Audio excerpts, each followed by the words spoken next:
Good afternoon, guys. It's Monday afternoon. I'm on lunch break, so I guess it's time for our Monday lunch discussion. I'll do a little show and tell what we've been doing this week. We'll do some kind of woodworking discussion. I'll try and give you a few tips or techniques. This week, I've been in a mad dash to finish processing this tree we got harvested before it all goes bad. And I'll talk about that. I've been working on some few finishing techniques, trying to make a quick and easy finish for these interior bowls that I core out of the larger bowls. These are kind of bonus bowls for us, so just a little bit extra money, so I don't want to put too much time in them, but I do want them to look nice. This one right here, I worked on a little milk paint finish, a little shellac and wax. I feel I rushed the wax a little bit because the shellac, I guess, hadn't fully cured, so it was a little bit gummier, so I had to spend a little bit too much time on this one to get my money out of it. The other one was, these are all turned green, and I'm going to finish them green because, once again, they're kind of bonus bowls for us. This one right here, I did a little experiment. I sanded the backside to 80 grit, so it was really rough, and then I lit it on fire with a blowtorch last week, and that blowtorch kind of smooths out that 80 grit, so you get a fairly good finish. Then I threw a little shellac and wax on it and finished out the interior, and then over just 2 days, you can tell how much this thing is warped out. I mean, nowhere near flat whatsoever on the top or bottom. It's kind of a cool effect. And this, for something like holding fruit or something like that, should sell pretty well. I'm not 100% convinced that the burning would be cost effective because I did go through quite a bit of that little protect paint torch thing, so you'd have to replenish that one. But it's a cool little effect, and maybe I'll try it again. For the rest of the show and tell, this last week, when our newsletter came out, we put up 2 more school workbenches for sale, and we sold them within 2 days. So I figured I'd better give you a quick tour of the school before we sell everything. So that's what we're going to do. I'll walk you around the school, show you how we built stuff and what we use stuff for. So as you can see, we really are just in a little office warehouse park. Nothing overly special here. Couple neighbors, beer delivery guy for my other neighbor. You walk in, the school is only about a little over 1,000 square feet, but when you have, 6 workbenches and all the students, it can get kind of crowded. Right now I am set up for production wood turning, which means I've got my little front bench up here so I can paint up really quickly. I go ahead and shove all the workbenches to the side when I'm in production mode, simply to get them out of the way and give me a little bit more room. And as you can see, it's not that big. But when you get everything pushed to the side, it works out a little bit bigger. We do have 12-foot ceilings, which are really nice because it gives me added storage area and presentation area. The students' tools I just put up on the wall. I like having these wall sections because I can inventory stuff at just a glance to make sure all the tools got put up right in the right spot. We don't need very much for the classes we teach here. I mean, it is basic woodworking skills, marking utensils, chisels. Mainly we just use a 1/2-inch chisel and a 1/4-inch mortising chisel. We got our curve cutting tools, some coping saws. I did have a fairly good selection of planes out, but I have found that in a class of 12, you only really need about 6 planes because the students tended to share. So if I had to do it all over again, I'd probably get a bunch of number 5s like I have right now, and I'd probably invest in some block planes from Veritas because they can actually work as a good smoothing plane also. So you can get 2 in 1, and you don't need a bunch of jointing planes because most of the students will use those for a few times. So sharing them within class, 1 or 2 will work out just fine. What you do definitely need is everyone needs their own saws, whether cross-cut or rip. And this has been beneficial with that investment right there. Now, if I had to do it over again, I would also buy a dozen cross-cutting gent saws from Veritas because I have found that the younger kids, these pistol grips, they just seem to struggle a little bit more with them. And I can't explain why. They feel more comfortable with those straight ones. I'm talking about, 12 to 15-year-olds. I also have my old Mini Cooper's roof rack that I built up. I use that to hang off my hammers and drills and stuff like that. My drawers over here are incomplete because basically every time I have a drawer making class or something like that, I just build another drawer for this thing right here. So I have all the parts to build that one, just haven't done it yet. And then I have the school's little saw rack. We use a bunch of those inexpensive Stanley cross-cutting saws, and I have a couple rip saws there, but we really don't do too much ripping. And of course, when I teach saws, we have a sharpening class right there. Over in the corner is my main section. And that's where I do most of my work. I got my workbench. It's just one exactly like all my students. You'll notice that there are holes in every single leg so that you can move the leg vise to all four corners. Or if I'm teaching a dovetail class, I can put a leg vise on all four corners and have 4 people learning the dovetail per bench. It has a nice little shelf on bottom. They're made of poplar. They're nothing special, just good old heavy-duty workbench, and we typically use these small moccasin-style vices right there. My personal tools are generally hanging up on the corner and in this little tool caddy right there. And that's basically all I really use. When Mr. Schwartz was here, they did do his Dutch tool chest. This was the first place he taught that, and that's the one he did. I finished it up. Unfortunately, I just don't use tool chests. All this is kind of a little junk drawer for me right now. I prefer just to be able to reach around and grab stuff, so I hang stuff off the wall. Once again, nothing quite special. This changes quite often when you start using other tools. And then I have other supplies right here. All my mechanical tools are just in one little tool chest right there. Stuff like drill presses, hand drills, routers, that kind of stuff, battery charging. And my shaping tools are over in the corner. I'm working on a little trestle table, and that's what those parts are for right here. And if you're looking back out, there you go. Coming over. A lot of people have commented on my storage system. Once again, I was kind of broke when I set this place up, so I just used 2x4s, and I probably have maybe $250 into each one of these entire storage walls. They go up to a 12-foot ceiling, and the construction was fairly simple. I had this one right here cantilevered over so I could have a little bit more room to store some stuff. But if you look right in the corner right here, I'll pick another one. You can see it's just 2 cross members bolted into the legs that go up to the ceiling, and then these rest on those. So all the weight is carried on these joints right here. These screws don't really hold any weight, they just anchor it to those cross beams. And then I have some particle boards sitting up top. Fairly simple design, but this allows me to put all my power tools, with the exception of this lathe and this bandsaw right here. All the power tools I use would be typically what a home DIYer would have. All those go behind the curtains. And the sections are custom sized so that I can roll things where they need to be. My little drill press and mortising table on a little rolling cart, it's fitted into there. I have little compressors and other stuff, a little router table, and that kind of stuff. I do use power tools in my production mode, but most of my joinery is done by hand. My desktop, my benches make a little outfeed table for this little portable thing, just folds up. Everything gets put up behind the windows. And then I have my little sharpening station that whenever I'm doing a lot of turning, I'll put it out in the middle of the floor so it's easy access. In a second, for my tips this little episode, I'll show you how to sharpen some tools. Once again, I don't really use too many clamps, but we have them. And then a little restroom with the posters that Mr. Schwartz puts out on, gives away for free if you just gotta go send them printing.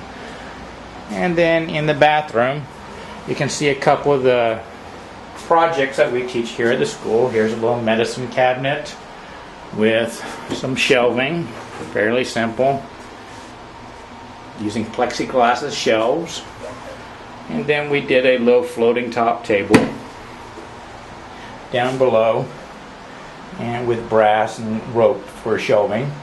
I build all the stuff that's in the school out of 2x12 material because I know nobody will buy it. So I tend to sell everything I make. It's just kind of a thing we have going on.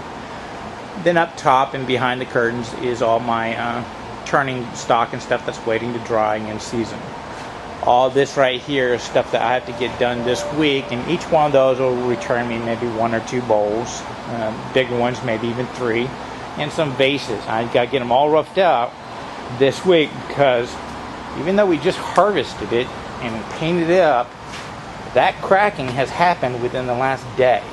I turned this around on Saturday, had it painted Saturday night, and overnight it's already started cracking. So this is going bad quick, so you have to get this stuff turned really, really fast to its rough state and then set up to dry.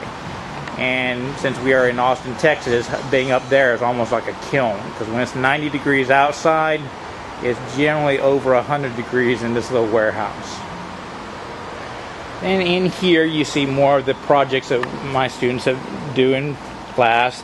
And we have our little art gallery, which has been totally decimated because just recently we got 3 different galleries to host our stuff. So most of our stuff that is there. And basically I just put stuff in here until we do our monthly trip to all the art galleries. Now, a lot of people never believe this, but yes, I live in my school. All these people with little micro homes, well, here you go. 75 square feet of living space. We have my office, my entertainment center, my pantry, my storage, a shower, kitchen, all that kind of works. Small bedroom, closet. Yep, saves money to be able to live in your school. Some of the tools we have for sale. So that was a quick tour of the school. So this week, for our discussion, I thought I'd talk about something that every single woodworker, no matter how advanced they need to work, needs to constantly work on. It's a subject that I don't hear talked about very much. It's getting a feel for woodworking. Woodworking is like a lot of other crafts.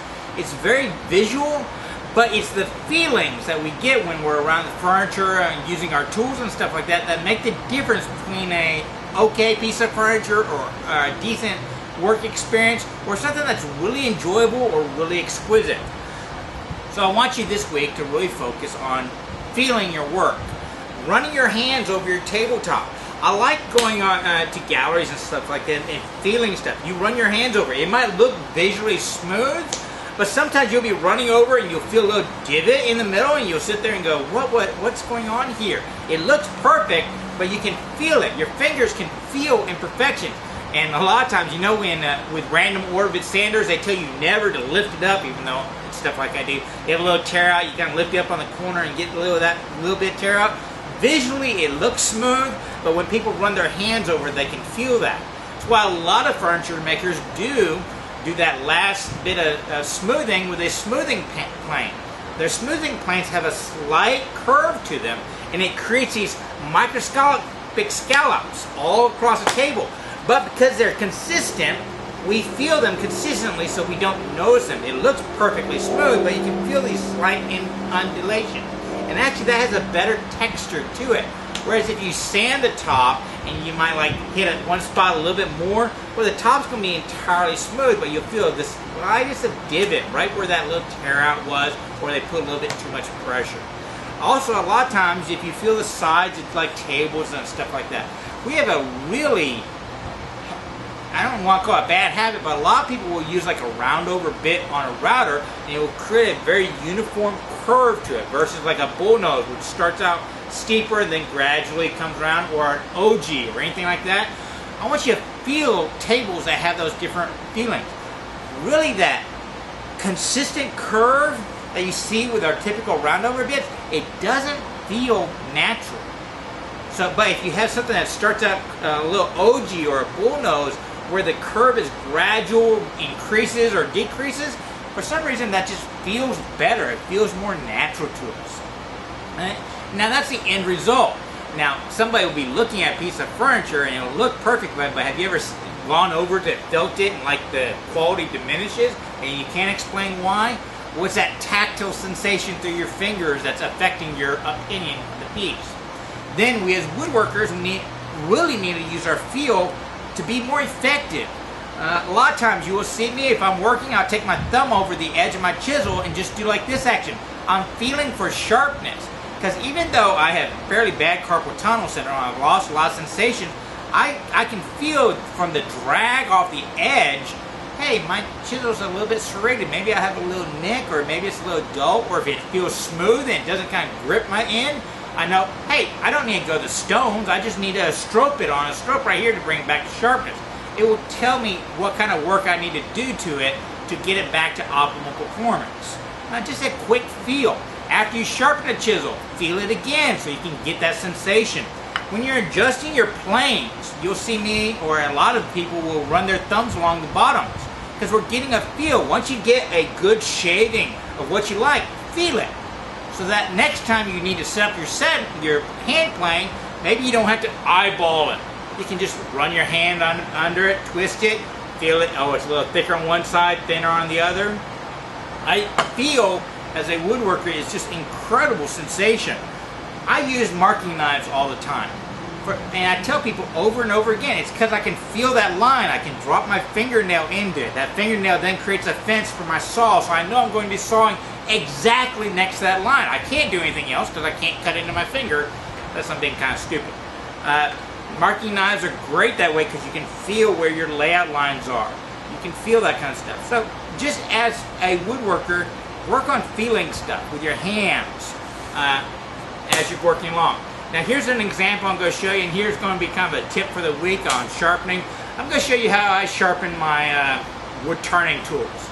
And I'm writing a little article. It'll probably get me in trouble with some stuff, but I do believe there is somewhat of a wrong-mindedness out there on why we purchase some good tools.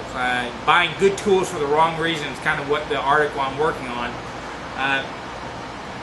And I'm going to talk about that as we go through my sharpening.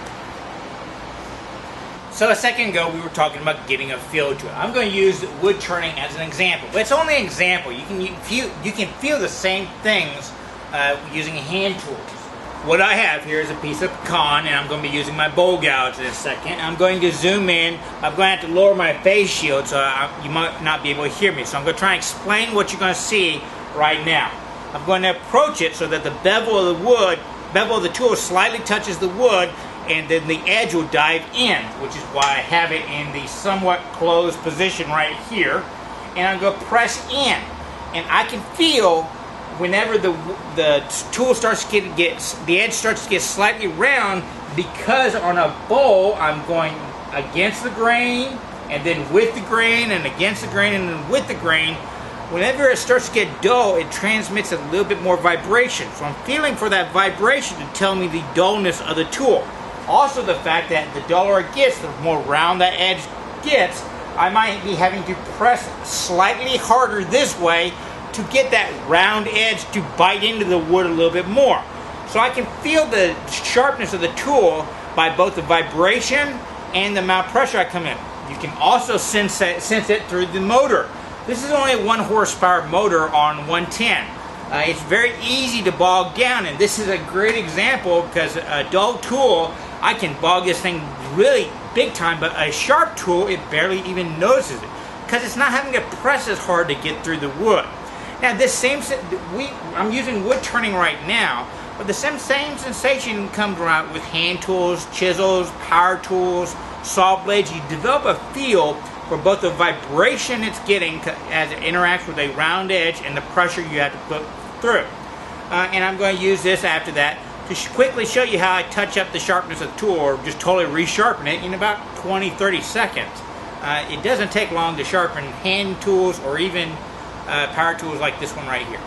So I'm going to zoom in and let you see the experience. You'll see a little bit more sawdust coming off the edge because it is duller than it a little bit later on. But I want you to notice the interaction between my hand, my fingers, and the tool. You'll see a little vibration there.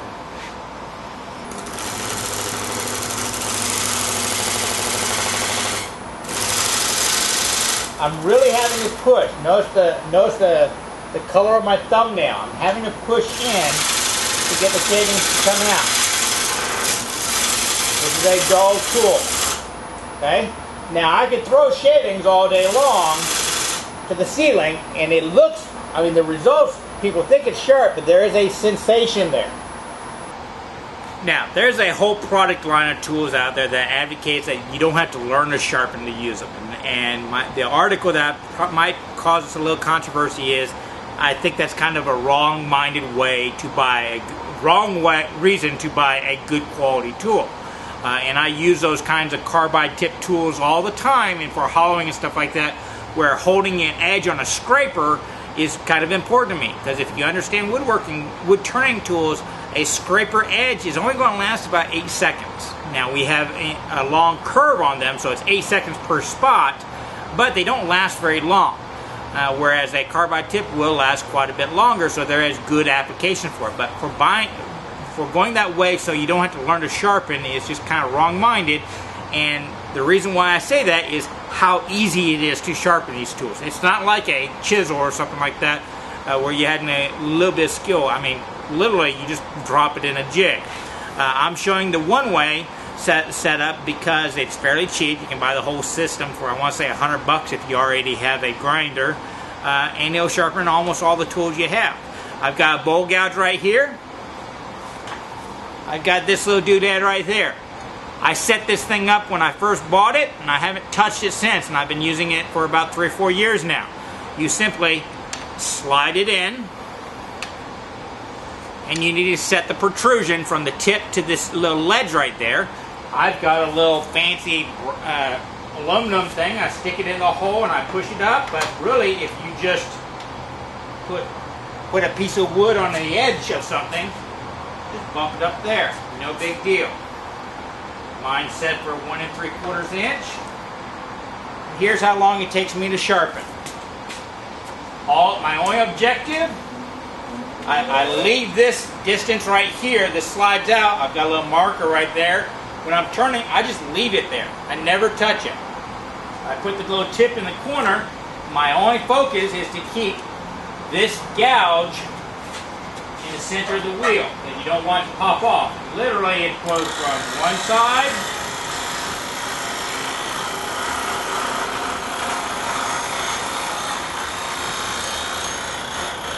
to the other. And I did that really slow so y'all can see it, and also it's on camera. That's it. I'm done. I go right back to the lathe, and without breaking, so you can see it, how much easier it is to cut with a sharp edge.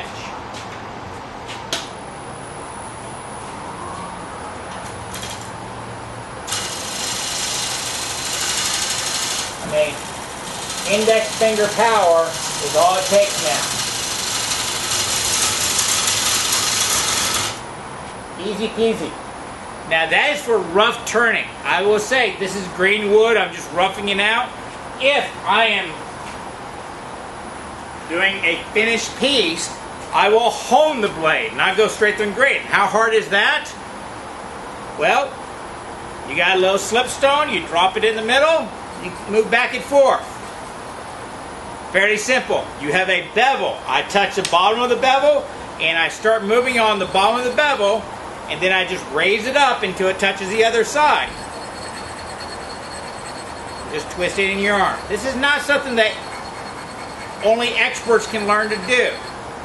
And I will do this honing action many times in a single bowl if I'm turning a finished piece, because it gets a better edge. It's more like taking your blades up to 8,000 grit versus 1,000 grit.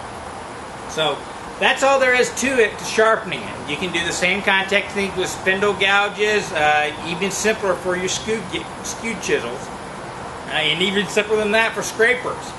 It doesn't take very long to sharpen these things, and you can learn to do it in, a few minutes. It's not that big a deal. The first few times it might not be the perfect edge, but you do it in an afternoon, there you go. You've learned to sharpen for your life. So give it a try.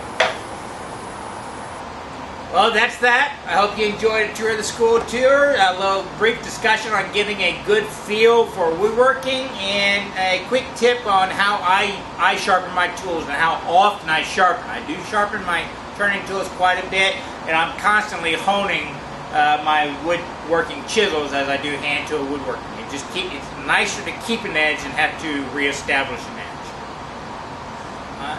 This upcoming week, this is only about a quarter of the bowls that I've got to turn before this tree goes bad, so I'll be making a lot of sawdust on that one. Then these bowls will sit for 6 months to a year, and then I'll return them and sell them in an art gallery or something like that.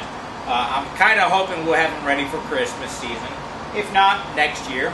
And from there, I am continuing to work on our bow saws, and I might do a video on how to make a bow saw in the coming months as we fulfill our commitments from our last campaign. I hope y'all enjoyed this, and I want you to remember, it is always worth the effort to learn, create, and share with others. Y'all be safe and have fun.